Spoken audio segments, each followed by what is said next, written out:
Kumusta po kayo? Bago po ang lahat, first things first.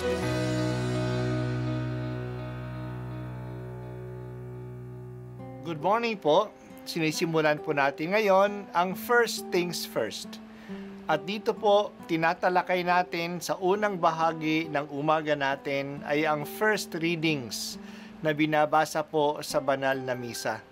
Ito pong tinatalakay natin kasi madalas po kasi marami na tayong alam tungkol sa gospel readings. Pero konti po ang nagsasalita sa first readings. Pero ang first readings, bahagi din po yan ng Biblia, ng banal na kasulatan.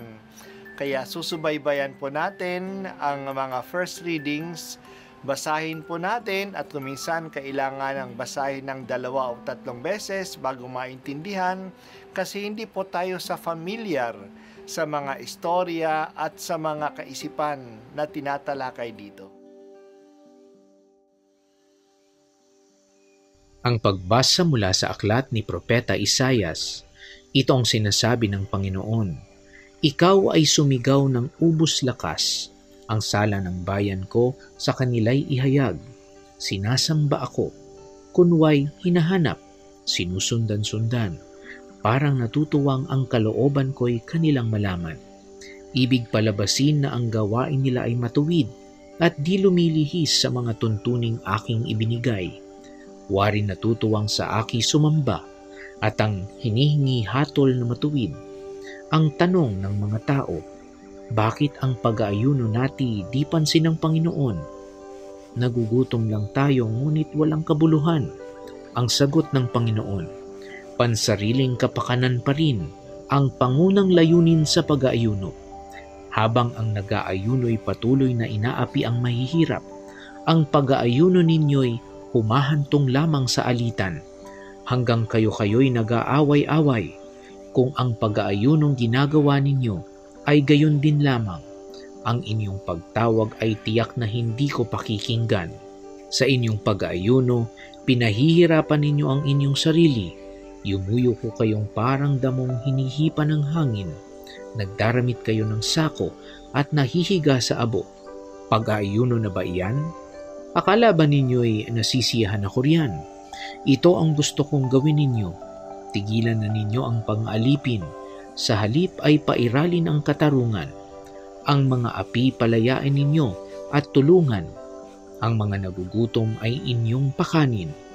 Patuloyin sa inyong tahanan ng walang tirahan. Yaong mga tao na halos hupad na ay inyong paramtan. Ang inyong pagtulong sa mga kasama ay huwag tatalikdan. At kung magkagayon, matutulad kayo sa bukang liwayway.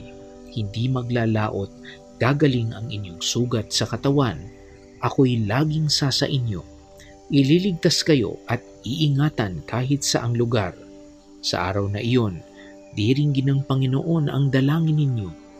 Pag kayo'y tumawag, ako'y tutugon agad." Ang salita ng Diyos. Salamat sa Diyos. Ang panahon ng Kwaresma ay may 3 katangi-tanging gawain bilang tanda ng pagsisisi na magdadala ng pagpapanibago. Ito ay ang panalangin, pag-aayuno at pagkawanggawa. Hindi lang sapat na gawin natin ang mga ito. Gawin natin sila sa nararapat na paraan at diwa. Ang mga Israelita noong panahon ni Propeta Isaias ay nagsisikap namang hanapin ng Diyos. Sila ay nag-aayuno at nananalangin.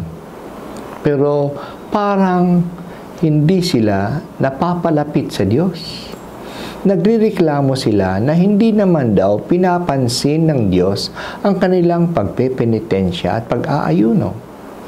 Pinaliwanag ng Diyos ang kanilang katayuan sa pamamagitan ng propetang si Isaias.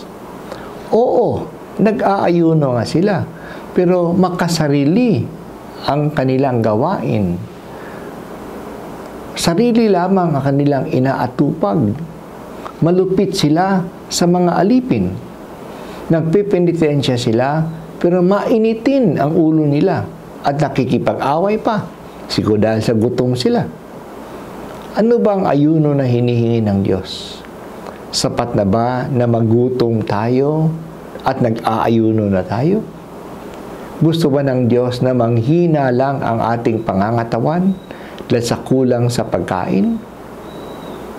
Ang bunga ng pag-aayuno at pagpepenitensya na inaasahan ng Diyos ay katarungan at kawanggawa.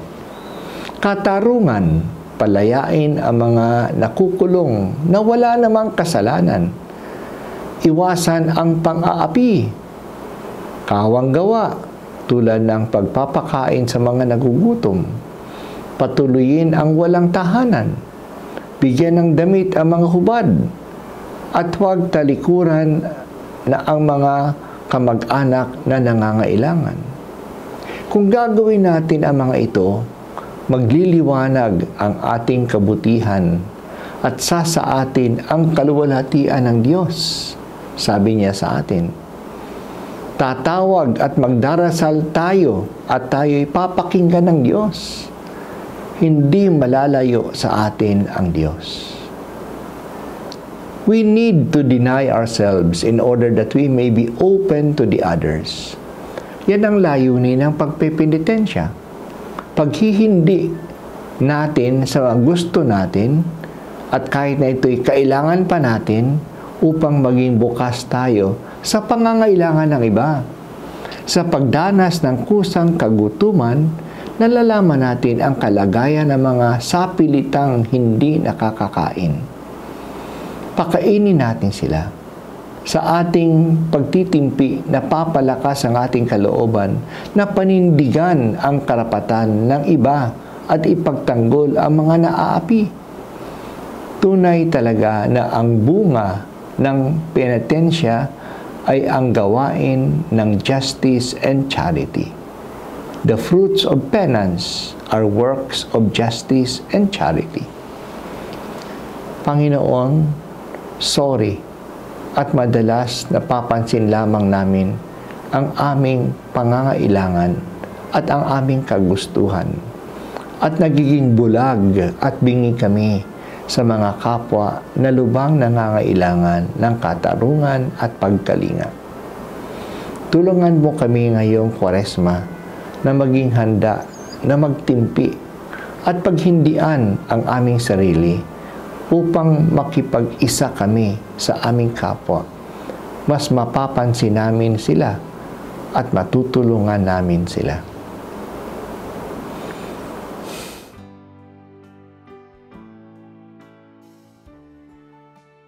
At ako po ay si Bishop Broderick Pabilio dito sa First Things First.